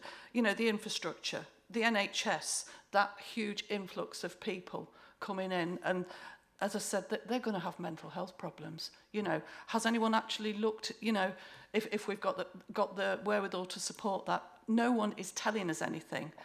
And as well as that, the final thing I'd say, Scampton's got a really proud history. Many conscripted people in the last war were there. They went out. Some of them died fighting fascism. And about a month ago, there were a couple of demonstrations in Lincoln, and someone who styles themselves on Hitler was allowed to make a speech. I didn't go to it. I don't want to get involved in that kind of rubbish. But it just feels like that history is being ignored by the Home Secretary. If you were someone whose granddad had died in the war, when later this year we get the far right coming down here protesting about it, how are you going to feel seeing those kind of people? It's just utterly heartless. It really is. And I just would ask that from this chamber, from all political sides, that we condemn the plans and we condemn the lack of information and the way these people have been treated. The whole thing is just an absolute disgrace. Okay, Samantha. I don't really know what to say in response to that. I think for your assurance, the three chief executives and leaders of City of Lincoln, West Lindsey and the County Council are meeting weekly. They are also meeting with the chief executives and leaders of the other large sites, because Scampton isn't the only site that's being proposed. And they are also meeting regularly with the Local Government Association. And between them, they've identified a number of risks, some of the ones that you've touched on in terms of welfare, in terms of mental health, in terms of the fabric of the site, and the impacts on local communities. All I can say is that we are continuing on a weekly call with Home Office colleagues to make representation for all of those things. We are not delivery partners in this project. We are there to hold to account. We have asked for a very clear assurance framework around all of those things in response to the concerns that we are flagging. And I guess I, along with the other members of the working group, would share your concern and frustration. Last week, the working groups that we should have had with colleagues from the Home Office were cancelled. The reason being that there was no clear direction or nothing new to be able to share with us from the previous meeting. So multi-agency forum meets this afternoon. It meets every Tuesday afternoon, and all of those things are repeatedly requested. I just wanted to say thank you for that. I'm not attacking you. I admire West Lindsey Council. I think they're doing a good job. You know, I actually feel tearful this morning about the state that this world is coming to. Some of the things that we're doing to people, it really, really upsets me. I think I'm not tough enough for this anymore. But, you know, it's just so awful the way that we're treating people. And I do know that you're doing your best, and it is appreciated. And this is my forum to make those kind of feelings known. I'm too old to go on demonstrations, and the possibility of violence frightens me. That was the truth of it. You know, demonstrations and counter demonstrations, it's not for me anymore, but I can make my views known in this chamber, and that's what I'm doing now. I just think it's a disgrace, and I just feel so upset about the whole thing. I really do. You're never too old, Councillor Lee. Councillor Dunny, followed by Councillor Brockway. Thank you, Mr. Chairman. Just to clarify for Councillor Lee, this morning one of these ship accommodations has arrived in Britain, and it's the one they use for the oil rigs in the high seas. So the accommodation should be good because they are used for the workers. So I think they will be okay. However, I just want to, not to criticize what you are saying, but I'm just getting confused with you. Because in the meantime, we're defending our citizens and we need more money for our citizens. We just talked to the Citizen Advice Bureau that people are suffering. You know that we have 180,000 applications for asylum seekers at the moment waiting to be processed. If we take 180 days that they're living here, which means 6 months to wait for that process, if they cost us only £50 each, we are spending almost 2 billion in these 6 months. So we have to find a balance, or the government has to find a balance where we should, you know, address our money to. If we're going to give so much money, I do sympathize with the asylum seekers, to be honest with you. And I think even the mental sicknesses and the mental health and the well-being of these people, probably it will be greater than we imagine. However, some of them, they're going to use it as a pretext to get more benefit, which is, I think, I will give the priority to our citizens, to be honest with you. You are coming from a torn war country, but some of them, they're coming from perfect countries. There is no war in their countries, and they're here using the same tactics, mental issues, there is a war, I'm not happy. No, we have to look at the things in a reasonable way, because if we don't, we're going to be spending more money, and there's a lot of people protesting that we have to give them. Scampton, yes, I do agree with you, is an heritage site for the British people. It is. But does the government consult with anyone what they are doing at the moment? No. So we have to be more careful, and I think the government, it's in their hands to balance our money. As I said, we're spending billions and billions on asylum seekers, which is okay. In ways, yes, we should. However, we should be able to distinguish between the right people coming from the war and the people that are just coming here. Because I tell you, if I will be struggling, I'm going to go to France and come with a rubber boat and I may get everything, which is not right for this country's citizens. Thank you, Mr. Chairman. I'm going to come back because that was addressed for me. Without going into the detail, I disagree with you about economic migrants. But my point would be too, we wasted billions and billions in this country on a track and trace system that didn't work and PPE that wasn't fit for purpose. So please don't talk to me about how the government, and I would remind you they're a Conservative government, but how they spend money, I totally disagree with that. This, in this chamber, isn't a political issue, because I suspect none of us are very, very happy with the idea. But when it comes to money, I'm not going to argue, because we could do it all morning. Okay, regarding track and trace, I'd like to keep us on track if we can, and we're digressing there a little bit. So over to you, Councillor Brockway. Thank you very much, Chairman. Yeah, this really is a biggie, isn't it? Just to reassure Councillor Lee, I can assure you that Sir Edward Lee and Carl McCartney have been all over this. They've been in the press, they've been on the TV, they've been to the Prime Minister, they've been fighting. I can assure you, because I've seen the evidence of what they've done, because I sit on West Lindsey as well, and I am very heavily involved in this. They are most definitely fighting and kicking up, I can assure you. I'm a bit concerned that you haven't got information that you need. So what I will do, I'll give you the name of an officer that you can contact directly. And there are several issues around this that are really concerning me. A, it's the wrong decision. It's the wrong place. We all know that. But also, Councillor Lee is right in that there are extreme politics creeping in, but it's on both sides. It's the extreme right and the extreme left, and extreme anything doesn't work in a situation like this. And what is happening is that an awful lot of the comments and an awful lot of the energy is moving from, let's say, Scampton to pure racism, okay? And some of the comments that are emerging are dangerous. Like you, I stayed away from the demonstration in Lincoln for exactly the same reasons as you, and so did a lot of other people. But the problem with that is it's skewing people's responses. So people are keeping away because of the influx of people that are nothing to do with this area. And if you actually read all the different sites and all the different threads all over the place, much of the talk now isn't about Safe Scampton. I mean, some of it is, obviously, but a lot of it is quite nasty racism and about bringing in people who are going to take action, which does not read as legal to me. So I think that, well, I can assure you too that West Lindsey is fighting very hard. However, I have to tell you, you will know that the administration has changed. It's now a Lib Dem administration, and forgive me for mentioning politics on this occasion, but one of those has gone very public, who is also a county councillor, to tell the Tories to actually pull the JR, not to waste the money, not to fight it. I can show you the tweet. So, you know, saying that it's a waste of money, it's a done deal, maybe, I don't know, we don't know that yet, but it doesn't mean you don't fight. You always fight something like this.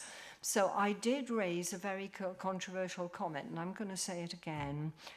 People were very happy to open their homes to Ukrainians, okay? People are not happy with the idea of opening their homes to this kind of immigrant. So many of them are genuine, are traumatized. Not all of them are. Some of them have come through safe countries and shouldn't be here. That makes them illegal. If they have come through a safe country, they need to go back to that safe country. The first safe country, that's where they should stay.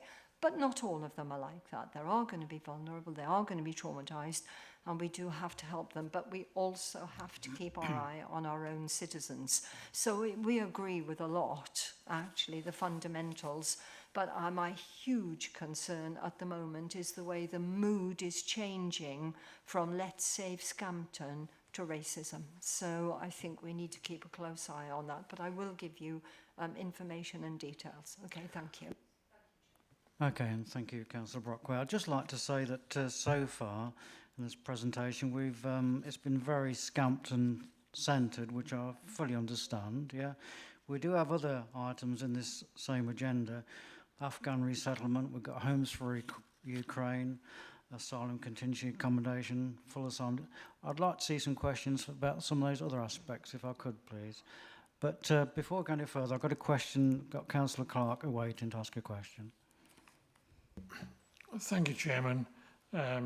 Yes, the main concern seems to be Scampton. However, if we are, as it were, forced to proceed with this, I think there's an opportunity that whoever is controlling Scampton arranges items not necessarily to contain, but to utilise every available opportunity there is already on site. There is a medical centre, there's an education centre, there's a sports centre, all of which could aid these people to keep them active within the camp area, as used to happen with RAF personnel. But going further on to our other guests in the country, I'm pleased that we are proceeding on the Ukraine front. Obviously the 6-month situation, some are accepting extensions, some aren't. One would hope that those that wish to stay can be integrated, but it all comes down to, again, housing. And, you know, districts can push developers to provide more housing.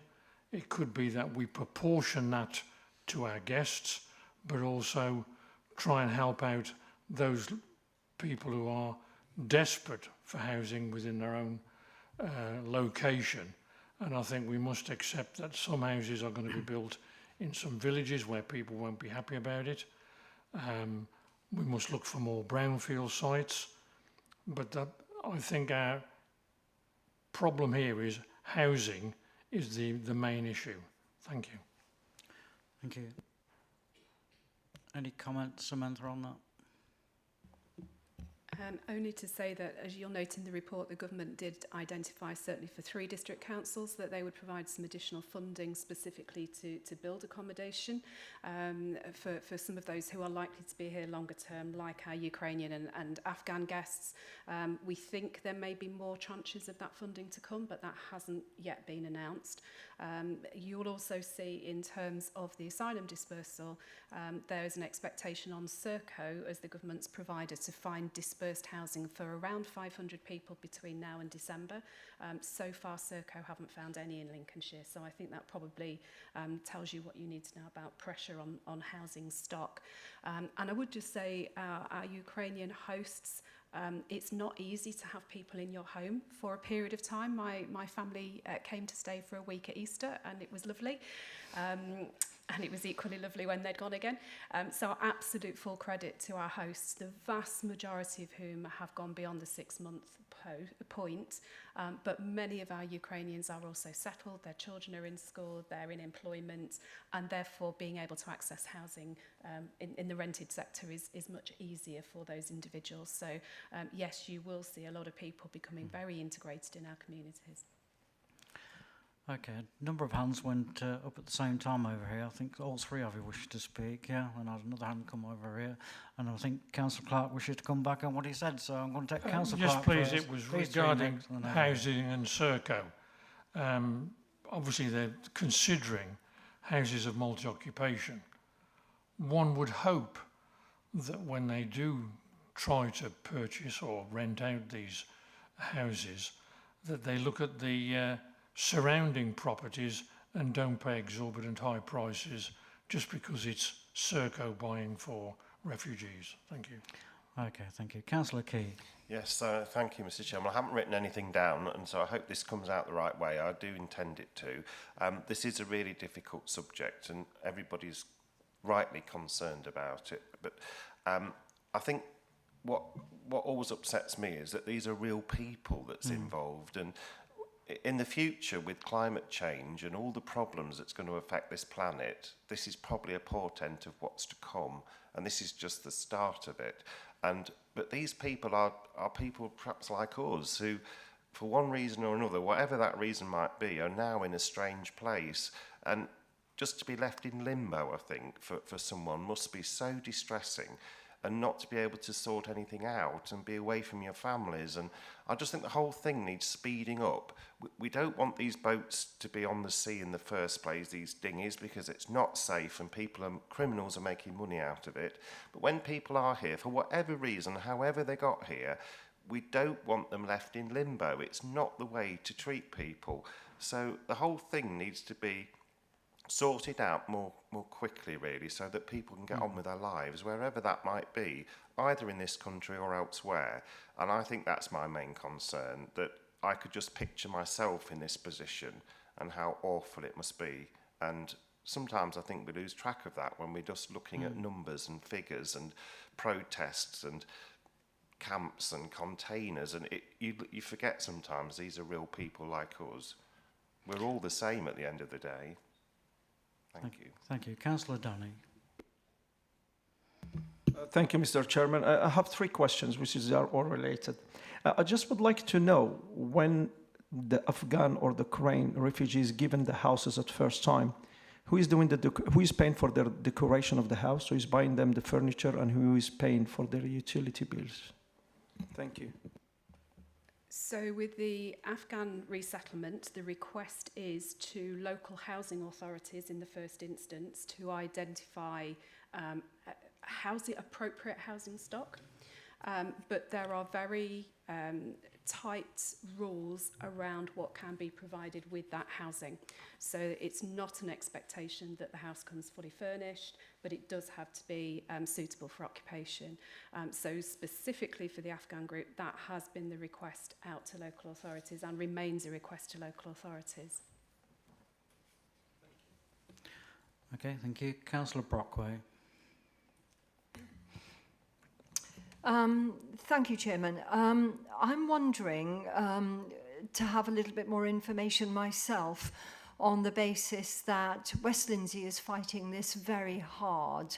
Can we have clarity on what we are doing to support West Lindsey, please? Because they're really at the cold face here. So what are we doing, and is there anything more we can do? Thank you. Thank you. Samantha, are you able to answer that? Sorry. Okay, Samantha. The legal case is very much in West Lindsey's court, largely because of the development plans that they've put forward.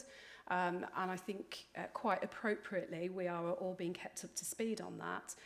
But that is a piece of work that West Lindsey is taking forward.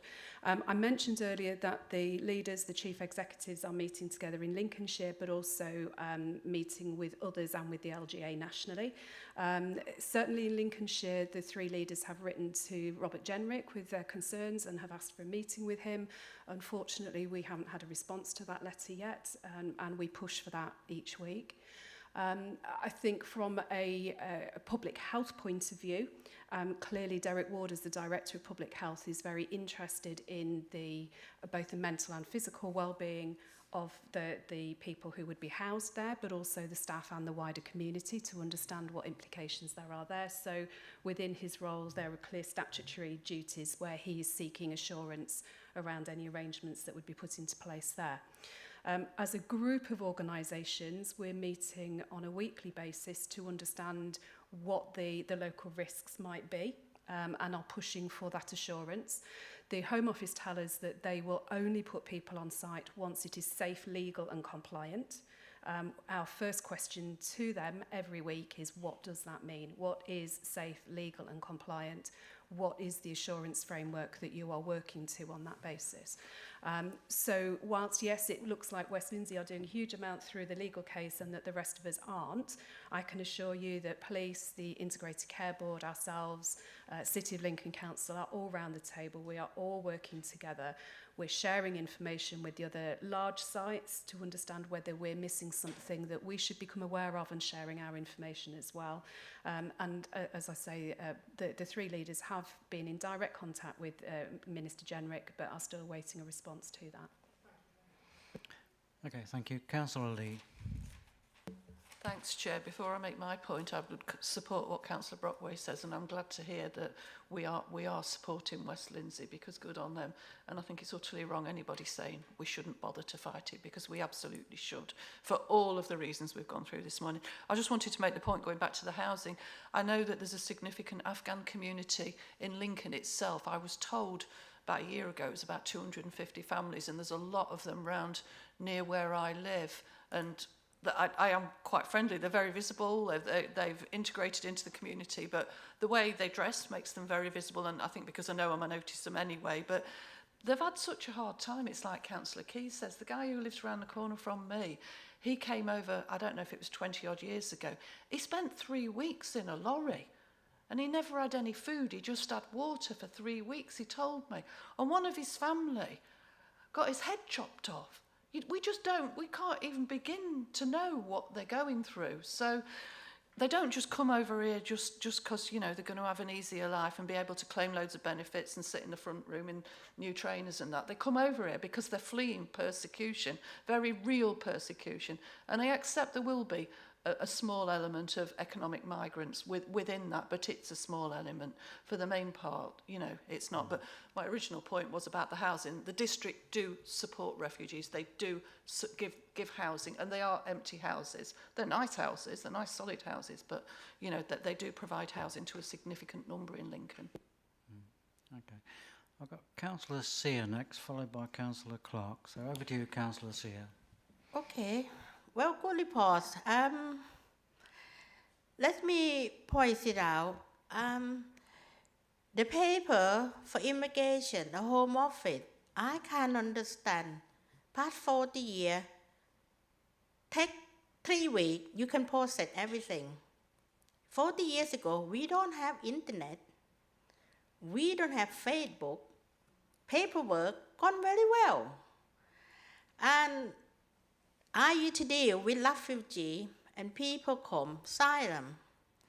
And more than 60% of them are not genuine. They get the paper to it and they go back where the country they come from. Not to say they are, because they can come back to UK because they've been countries residence visa. You can work. A more majority, everybody are the human being. I agree with that. If you look in the asylum refugee who come on the boat, not many with the family and the children. More say strong man, you know, like a Leo. You know, you don't think, how come if you're a married couple, you got to leave your family and kid over there and you come to try to get something? You got to think in your head, something not right. The UK, when the UK have a war, the man, the grandfather, a brother have to stay behind. The woman and the children came here. We took them. And I used to do food bank. I delivered to refugees. And most of them, they don't stay 6 months because they miss their home. They are genuine. I asked this question. Many MP say, why a system so long? Why it takes so long? On Home Office, easy solution, DNA test. Then you know exactly who these people come from, which country come from. That solution. You talk about Scotland, Skegness have same problem. And the refugee, the asylum been there 18 months and nobody know anything about it. They suddenly come alive and everybody anti-protect it, jump up and down. Some people look at me, they say, Yeah, I'm past a refugee many 40 years ago, maybe, but you have to think it's a real lie. And like council orders over there say, the citizen advice charge the money, but you put money for this, you don't know the agenda you want to know. And I used to stand at Cali, at Dover, I see how they check people come in. Some of them say, why you want to come here oversized? They say, oh, we want to come to England. It's a better lie. You get everything.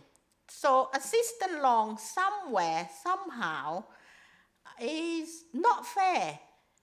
Now you look on the news, Sudanese dissident, they have a war. And some of them go to come here. Some of them might be British citizens, some of them might not, but they have a family collection. You have more people coming. English is a little island. We got to be overgo of these people. I don't know how we got to deal with it. And we can sit and argue. Is it a human? It is a human. It's a human. You think it's a hard job, but you think like, but in my opinion, 60% they are not genuine. 40% they are. Quick solution, DNA test. You can find out exactly which the country they come from. Then we also did millions and millions of pounds waiting can go out on NHS on to citizen advice from Hartford. But it's something not right. Don't matter which government, who they are, it's something not right. By talking about 30 odd years ago, Conservative not in power. I don't bring that, but it was true. It's exactly from years and years and years, but it getting worse. Somehow you need to find solution. You can boom in somebody else's backyard in that RAF thing. It's not right. It's not right. I always say give them a visa so they can work on the field. Give them a job to work for 6 months to earn money. By their paper process, that's the easy solution, I think. That's all, Chair. Thank you. I have a good wine. Thank you. Thank you for your comments there, Councillor Sear. Does Samantha want to come back on any of those points by Councillor Sear? I think the debate just shows how complex an area this is, and we are bound locally by both national and international policy agreements around both asylum seekers and refugees. The complexity, I think, increasingly for us is that we don't have a history in Lincolnshire of dealing with a lot of these issues as some other parts of the country do. Sure. And each of these schemes is quite different, and the beneficiaries of these schemes are coming from very different situations and circumstances. So I think that the debate has just shown how complex an issue it is, and I think we are very much at the tail end, if you like, of those processes. Absolutely. In terms of how they work out in practice in a local area. Okay, Councillor Clark. Thank you very much, Chairman. On page 35, there's comments made about unaccompanied minors and Children's Services do an assessment before any placement. What do you mean by placement? Are they going to foster homes or are they being placed with other families? Thank you. So it very much depends on the needs of the individuals, but we have contractual arrangements as well as foster care arrangements in place for young people who present as unaccompanied minors. The difference with these ones, I think in that section of the report, is about those who are coming through the Ukraine scheme. At the outset, it was only adults and children who were accompanied who were able to come through that scheme. The government changed the rules probably about a year ago now, 8 months ago, to allow under certain circumstances, very tight circumstances, to allow under 18s to come without a parent. So yes, it will be a range of different types of provision, but it will be very closely monitored, both in terms of making an agreement in the first place and then actually making sure that that placement is safe for the longer term. Thank you. Councillor Danny. Thank you, Mr. Chairman. Just, you talk about the international law, and we have to abide by the law. If anyone knows, lately, I think the EU, especially France, has pushed for a bill to deport which is, we should say here, repatriate. We cannot say deport because it's offensive. 400 asylum seekers who came from Morocco and Algeria. 400,000, they will be deported back to their countries because there is no war. Now, it is complex for me in England because the government can put asylum seekers anywhere without telling you why, and you don't have the say. You know, we cannot do anything. It is there. I mean, as Councillor Sear stated on Skegness, they have, 5 hotels by now? Boston have, I think, 1. So the small towns in Lincolnshire, they are absorbing. It's sort of a shock. And, you know, a lot of people complain.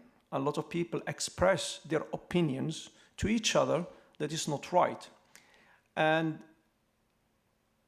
in our beloved Britain, we always create the complexity that we can do, and we have to, as I said, abide by the international law. We cannot deport, we cannot do that, we cannot do that. Yes, it is good to have that kind of gesture to accommodate people. However, as I said before about the Citizen Advice Bureau, things are getting bigger.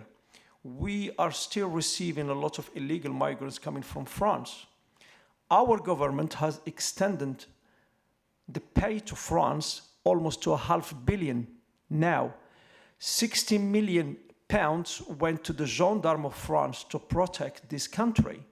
So the money is there, and I think France or the EU are using our probably naivety to pay this money to protect us. And I don't see there is any protection because 30 people or 20 people holding a rubber boat and crossing the channel, they could be stopped in the national waters of France. And it is, I mean, a concern for the Lincolnshire County because it's probably the new experience for us. And we have to be very careful because we don't want to aggravate the situation between our residents in Lincolnshire and ourselves.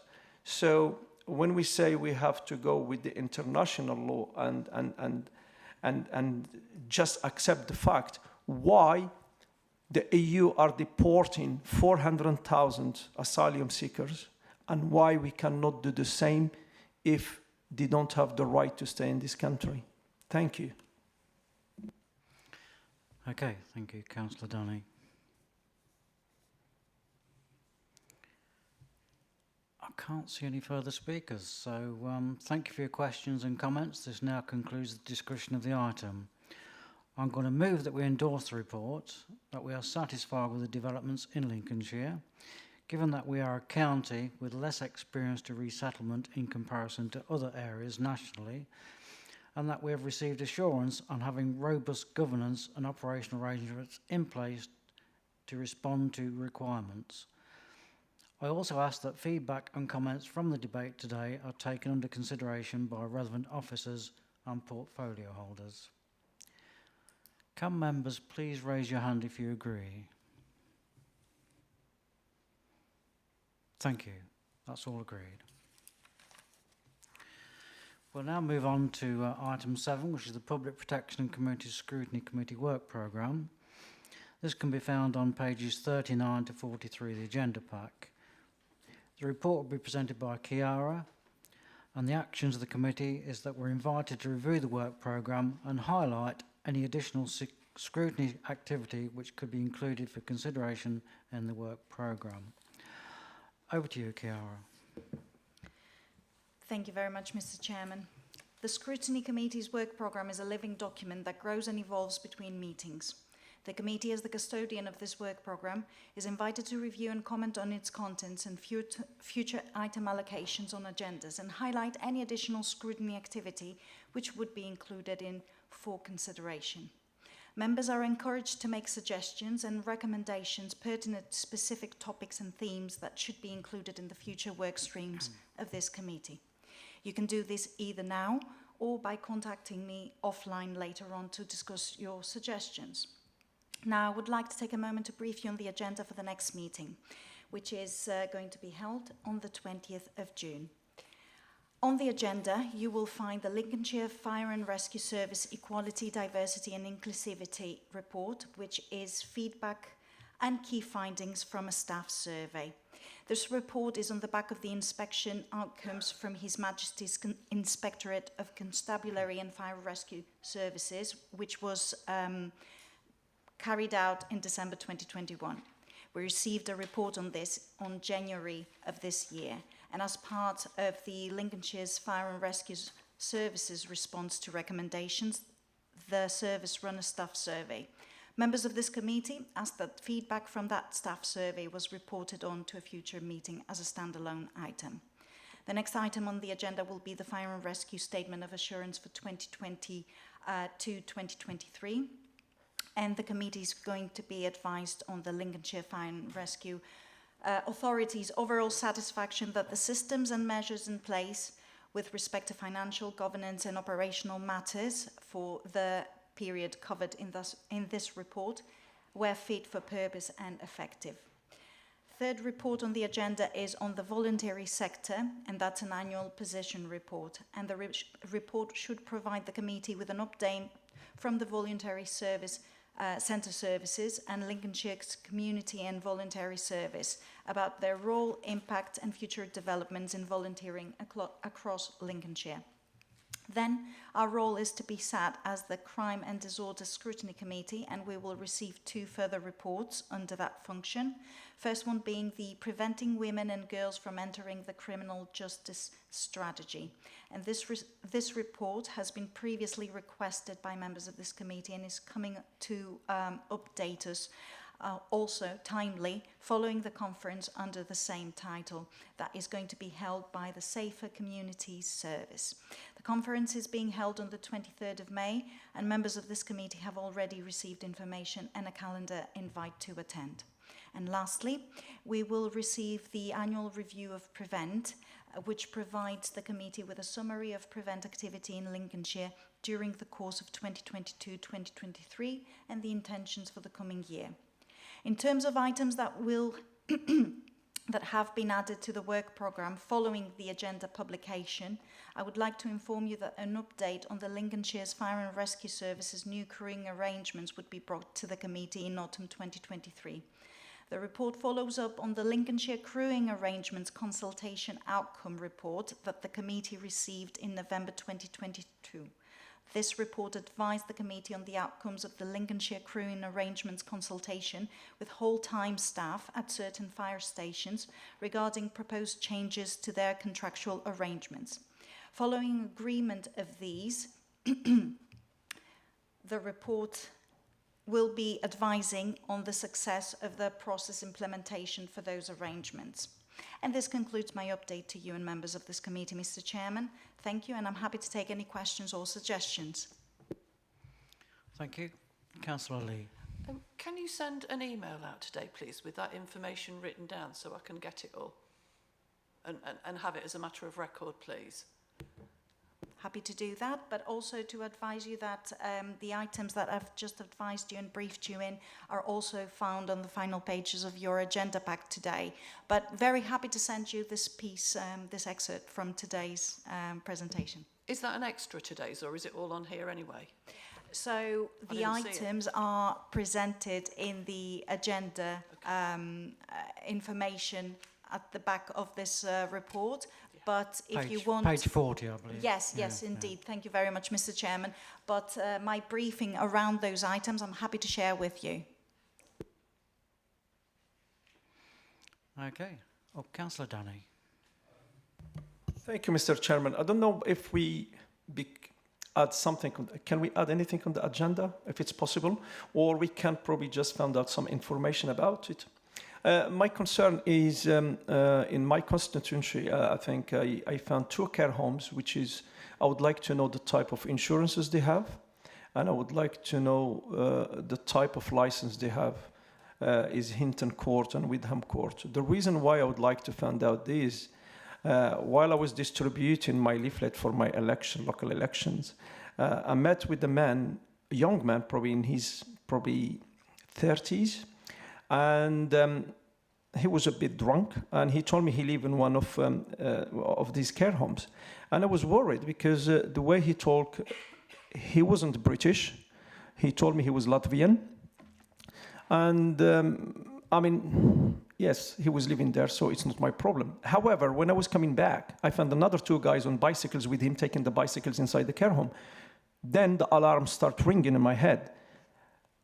And I say to myself, what about if that person is drunk or using drugs in that building? It can harm, the elderly. So I met with him again on his bicycle, and I say, how did you get to the care home? And he told me, because I have mental problems. And then it's even getting worse. Somebody with mental problems living in a care home with elderly people, I don't know what can happen. Therefore, I would like to fund more as much as we can, and with the permission of our chairman, if we can put it on our probably agenda somehow, because I'm going to dig for that and I would like to know. No, it's not ours. I can see Catherine. Okay. Thank you. Sorry about that. Thank you, Councillor Danny. I've taken on board everything you said. I'm not sure this is the appropriate committee. I'm going to turn to Chiara, but also Glenn Garrett as well. So yes. I'm going to go to Glenn first, I think. Over to you, Glenn. Thank you, Chair. If we can take a note of Councillor Danny's concerns, I can follow those up, although it would ordinarily sit within the remit of Adult Care and Public Health Scrutiny Committee, not this one. Yeah, Thank you. Sure, yeah. Chiara, would you like to just put your mic on and tell us that? Yes, absolutely. Yeah. I agree with Glenn's advice on this. And what I will do is I will liaise with Councillor Danny offline following this meeting, take some details and pass them on to Glenn to carry out a further investigation and report back through our normal communication lines. Okay. Thank you. So it seemed, Councillor Danny, your concerns will be looked into. Thank you very much. I just want to bring it up and see where we can stand. But thank you, Chiara. Okay. Thank you, Glenn. Thank you. Thank you. Any further comments? No? So thank you for your questions and comments. This now concludes the discussion of this item. I'm going to move that we note the report and approve the existing work programme as detailed in pages 39 to 43 and as mentioned by Chiara, and the additional items in the Scrutiny Officer's further update from today's discussion. Can I ask you to raise your hands if you agree? Good, that's all agreed. Oh, that now brings us to the end of the meeting. That now concludes the business of the meeting. Just like to say, not having a heavy agenda, it allowed for maybe a lengthier debate and discussions than normal on those 2 main agenda items. So without further ado, thank you everyone for your attendance, and you may now leave the council chamber. Thank you.